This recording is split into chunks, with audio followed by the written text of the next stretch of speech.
ওনার বক্তব্য হলো কৃষক আপনাকে কেন ভোট দিবে, শিক্ষক আপনাকে কি কোনো ভোট দেবে, একজন নারী প্রশ্ন করবে আপনি আপনার নিজাম সাহেব এমপি হবে, আমার কি লাভ হবে, আমি যে ওনাকে ভোট দেবো, বলবেন আপনাদেরকে?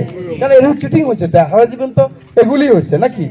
তারপরে একজন শ্রমিক বলবে, সিএনজি চালক, সে বলবে যে আমার কি লাভ ভাই, আমরা আমরা যে কদিন পাবো, ভাড়া পাবো, এটাই লাভ না। আপনি বলতে হবে তোমার এই লাভ হবে, আর সেটা আমরা আপনাকে এখনই ধরাই দেব। কি লাভ হবে সিএনজি চালকের, সেই লাভ আপনাদেরকে ধরাই দিব। আপনি বলবেন এই লাভ হবে, আপনি বলবেন মহিলা থেকে তোমার ফ্যামিলি কার্ড হবে। আমার নেতা বলছেন যে এই স্বাস্থ্য খাতে আপনারা দেখেন, একটা সিজার তো করতে পারে না, ডেলিভারি করাইতে পারে না, ওই জায়গাটুকুও নাই। খেয়াল করছেন, এখানেও দেখেন না আপনারা একই অবস্থা, কিন্তু একটা বাথরুমে যাওয়া যায় না।